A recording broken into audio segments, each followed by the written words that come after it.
Hi நண்பர்களே, welcome to Rajanya's adventure. Today special hotel style salna எப்படி செய்யுதுன்னு பார்க்கலாம். இந்த டேஸ்டி ஷால்னாவை இட்லி, தோசை, பணியாரம், சப்பாத்தி எல்லாத்துக்கும் செம்ம காம்பினேஷனாக இருக்கும். இதுக்கு ஃபஸ்ட்டு தேவையான பொருள் பார்த்துடலாம். வெங்காயம், தக்காளி 2 எடுத்துக்கலாம். புதினா, கொத்தமல்லி தழை ஒரு கைப்பிடி எடுத்துக்கலாம். கறிவேப்பந்தழை 2 கொத்து எடுத்துக்கலாம்.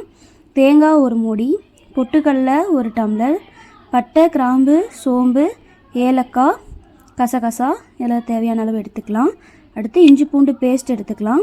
அடுத்து கொத்தமல்லி தூள், சிக்கன் மசாலா, கரம் மசாலா, மிளகாய்த்தூள், மஞ்சள் தூள், மிளகுத்தூள் இதை மட்டும் வச்சு சூப்பர் டேஸ்டான சால்னா எப்படி செய்யுதுன்னு பார்க்கலாம் வாங்க. இப்போ இரும்பு கடாயை அடுப்பில் வச்சுக்கலாம். இதில் 4லேருந்து 5 டீஸ்பூன் அளவுக்கு எண்ணெய் ஊற்றிக்கலாம். எண்ணெய் நல்லா காயணும். இரும்பு வடை சட்டியில் செஞ்சால் செம்ம டேஸ்ட்டாக இருக்கும். நீங்கள் மண் வடை சட்டி இருந்தால் கூட நீங்கள் யூஸ் பண்ணிக்கலாம். இரும்பு வடை சட்டி, மண் வடை சட்டியில் தான் இந்த குழம்புலாம் செம்ம டேஸ்ட்டாக கிடைக்கும் நமக்கு. இப்போ எண்ணெய் நல்லா காஞ்சிருச்சு. அடுத்தது இஞ்சி பூண்டு பேஸ்ட் போட்டுக்கலாம். நான் இஞ்சி 1 துண்டு எடுத்திருக்கேன். பூண்டு 6 பல் எடுத்து தட்டி வச்சுருக்கேன். நீங்கள் இஞ்சி பூண்டு பேஸ்ட்டாகவே இருந்தாலும் நீங்கள் சேர்த்துக்கலாம். இது நல்லா கைவிடாமல் கலரிட்டே இருக்கணும். அடுப்பு ஃபுல் ஃப்ளேம்லேயே இருக்கணும். அடுப்பு ஸ்லோ பண்ணிட வேண்டாம், எப்பயுமே ஃபுல்லாகவே இருக்கட்டும். இதை கைவிடாமல் கலரிட்டே இருங்க, இல்லைனா இஞ்சி பூண்டு அடி பிடிச்சிக்கும். நம்ம கலரை தான் நல்லா அந்த பச்சை வாசல்லாம் போய் நமக்கு நல்லா எசன்ஸ்லாம் எண்ணெயில் இறங்கும். பச்சை ஸ்மெல் போகிற வரைக்குமே நம்ம கைவிடாமல் நல்லா கலரிட்டே இருக்கணும். நல்லா கலர் சேஞ்ச் ஆயிரும் இஞ்சி பூண்டு. அதுக்கு அடுத்தது நம்ம இப்போது மசாலா சேர்த்துக்கலாம். இப்போ ஃபஸ்ட்டு கறி மசாலா, கரம் மசாலா, கொத்தமல்லி தூள், அடுத்தது மிளகாய்த்தூள், மிளகுத்தூள், மஞ்சத்தூள் இது எல்லாத்தையுமே ஒன்றா எண்ணெயிலே வணக்கணும். இது நம்ம எண்ணெயிலே வணக்கிறப்ப தான் அந்த டேஸ்ட் எல்லாமே, ஃப்ளேவர் எல்லாமே எண்ணெயில் நல்லா இறங்கி குழம்புக்கு சூப்பராக டேஸ்ட்டு தரும். நம்ம வெங்காயம், தக்காளி எல்லாம் போட்டதுக்கப்புறம் மசாலா போட்டோம்னா அந்த அளவுக்கு டேஸ்ட் இருக்காது. வெங்காயம் சேர்த்துக்கலாம். நான் வெங்காயம் 2 பெரிய வெங்காயம் நீளமாக அரிஞ்சு வச்சுருக்கேன், அதையும் சேர்த்துக்கலாம். அடுத்ததாக தக்காளி 2 சேர்த்துக்கலாம். தக்காளி நான் பெரிய சைஸ் தக்காளி 2 பொடிசாக நறுக்கி வச்சுருக்கேன், அதையும் சேர்த்துக்கலாம். அடுத்ததாக ஒரு வணக்கிட்டு கொத்தமல்லி தழை சேர்த்துக்கலாம். ஒரு கைப்பிடி அளவு நான் நல்லா பொடிசாக நறுக்கி வாஷ் பண்ணி வச்சுருக்கேன், அதையும் எல்லாத்தையும் சேர்த்துக்கலாம்.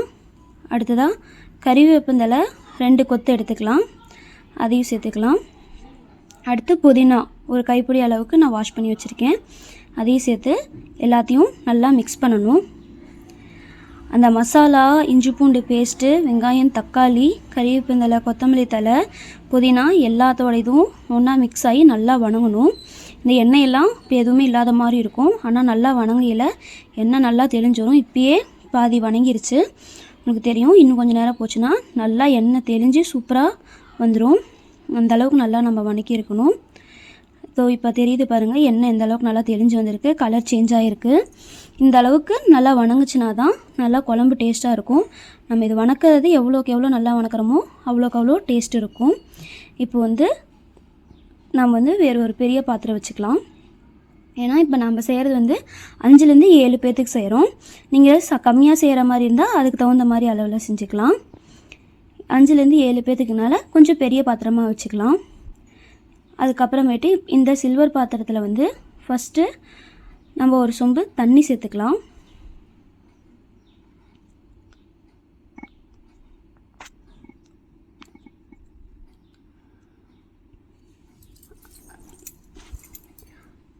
இப்போது வணக்கி வச்சுருக்க அந்த மசாலாவை அந்த தண்ணியிலே சேர்த்துக்கலாம்.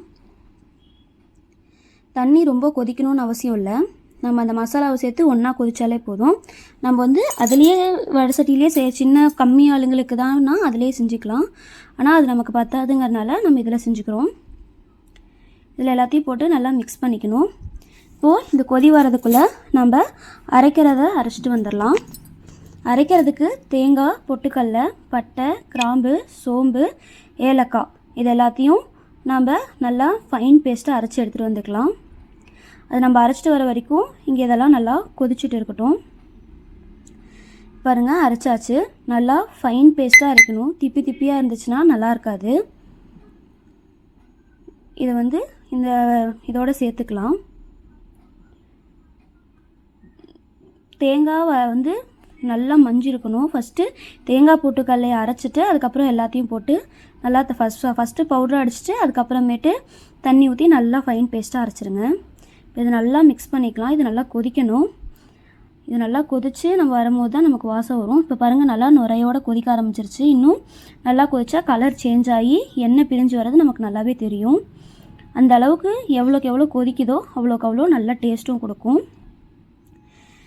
இப்போ பாருங்கள் கலர் சேஞ்ச் ஆகி எண்ணெய் எல்லாம் சைடில் நிற்கிறது தெரியும் நல்லாவே.